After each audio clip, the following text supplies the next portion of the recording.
안녕하십니까 교수님. 네, 안녕하세요. 우리 정말 요즘 네. 가장 핫한 최재붕 교수님을 네. 모셨습니다. 예. 네, 뭐 감사합니다. 문명을 읽는 공학자 혹은 이제 4차 산업혁명 전문가로 네. 요즘 정말 다방면에서 활동을 하고 계신데, 사실 이제 신세계 지식학연이 네. 이제 우리나라의 젊은이들에게 어떻게 살아갈 것이냐, 네. 그 해답을 역사에서 찾아서 오늘날 공부해서 적용해서 미래를 개척해 나가자, 이제 이런 의도가 있는데, 네. 사실은 제가 교수님한테 정말 여쭙고 싶은 게 되게 많았어요. 그래서 굉장히 기다렸습니다. 이 시간을. 네. 근데 이제 무엇보다 네. 처음 드리고 싶은 질문은, 이제 고대 그리스의 역사를 보면 아테네라고 하는 공동체가 네. 처음부터 그렇게 뭐랄까요, 인류 공동체, 인류 폴리스가 아니었거든요. 네. 근데 원래는 한 2, 3류에 불과했던 그런 공동체인데, 그 솔론이라고 하는 사람이 굉장히 중요한 개혁을 합니다. 그리스가 가보신 분도 알고 우리가 책에서도 많이 배웠지만 무지 척박한 땅이잖아요. 네. 그래서 농사가 참 쉽지가 않아요. 특히 아테네도 그랬던 것 같아요. 네. 그래서 솔론이 그때 기존에 하던 농사를 다 포기하고 우리가 딱 잘하는 거, 이 기후와 토양에서 제일 잘 자라는 것만 특화시키자. 그래서 선택했던 게 올리브와 포도. 그리고 올리브에서 올리브유를, 포도에서 포도주를 만들고 그거를 해외에 수출을 합니다. 수출을 하는 대신에 거기서 나오는 돈으로 흑해 연안에서 밀을 사서 들어오는 거예요. 네. 이제 그러다 보니까 자연스럽게 발전하는 게 올리브유와 포도주를 패킹하는, 포장하는 도자기 산업이 발전을 하고, 네. 이거를 수출을 하고 밀을 수입해 와야 되니까 배를 만드는 조선업이 발달을 하고, 네. 이것도 배를 운영하려고 하다 보니까 네. 조선술이 발달을 하고, 그러면서 이제 부가적으로 산업이 끊임없이 발전하면서 그렇게 경제적으로 아테네가 이류 폴리스에서 인류로 성장하는 계기를 마련하거든요. 네.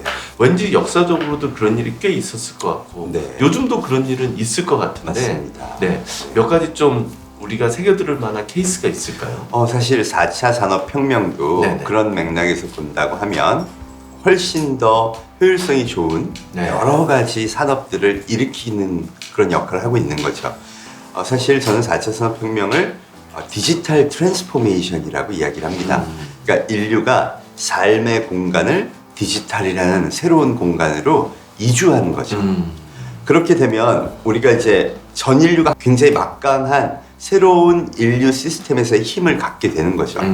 예를 들면 중국 같은 경우 알리바바 텐센트가 창업한 지 이제 불과 21년, 22년밖에 안 됐어요. 그런데 지금 세계 6위, 7위의 기업이 됐습니다. 20년 만에. 네, 20년 만에. 사실 우리는 중국을 제조국가로 알고 있는데요. 그렇죠. 네. 그래서 생각해보면 요새 제조는 참 힘들잖아. 그렇죠. 네. 근데 알리바바 텐센트에 왜 많은 사람들이 여기가 잘 될 거야 그럼 주식을 사느냐? 이 기업들은 디지털 플랫폼을 만들고 또 내가 거래하는 사람들은 제가 이야기하는 포노사피엔스, 네. 스마트폰을 들고 디지털 소비를 잘하는 사람들, 이 사람만 대상으로 하는 거예요. 그러니까 처음에는 그냥 그 쇼핑몰이겠지 그런데 그게 아니야. 이걸 하다 보니까 물류도 바뀌고요. 이거 운영하는 시스템도 바뀌고 개인이 방송을 해서 물건을 파는 거예요. 네. 이런 새로운 방식이 등장하면서 예를 들어 TV 홈쇼핑이 저물고 이 소위 말하는 개인이 방송으로 물건을 파는 시대를 먼저 앞서가는 거죠. 그러면 어떤 일이 벌어지냐. 요새 이 중국의 큰 도시들이요, 우리 지방자치제에서 네. 해외에서 멋진 그 공장 하나 가져오자 그러잖아요. 네. 근데 잘 생각해보면 우리 청년들은 나 공장 가서 일 안 할 건데 그러잖아요. 그렇죠, 그렇죠. 어떻게 하냐면 왕홍을 유치해요. 한 명이 몇 조 원의 매출을 1년에 해요. 그럼 그 왕홍을 유치해서 왕홍이 그 도시에 가서 세금을 내고요. 사는 건가요? 맞습니다. 거주를 하게 되면 세금을 낼 뿐 아니라 네네. 그 왕홍을 서포트하는 다양한 방송사도 오겠죠. PD, 왜냐하면 방송을 잘 찍어야 되니까. 그 다음 물류 오죠. 전 세계에서 그 사람한테 물건 팔기 위해서 다 오죠. 배송 시스템 오죠.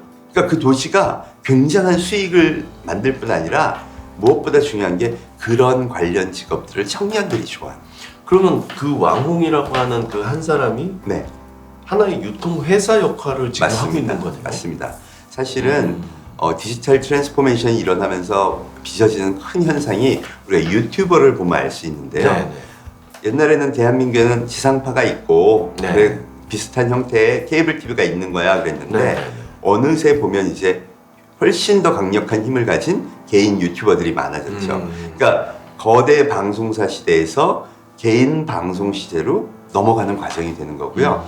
또 뭐 TV 홈쇼핑이나 그 미디어에 기반한 유통망이 있었다면 거대 유통망들이 있었다면 개인 유통 시대로도 이게 넘어가는 게 보이고 이런 이 문명의 변화가 여기 형성되는 거죠. 결국 세계 6위, 7위의 기업을 가진 중국이 아시아의 최강 기업이 지금 됐잖아요. 그 얘기는 앞으로도 이 중국이 디지털 문명에서는 강력한 패권에 도전할 수 있는 국가가 됐다는 의미죠. 사실 미중 전쟁의 핵심도 세계 1, 2, 3, 4, 5위를 갖고 있는 미국과 6위, 7위를 갖고 있는 중국이 디지털 문명을 기반으로 미래 패권에 서로 쟁취전을 벌이고 있는 게 아닌가 저는 이렇게 보여집니다.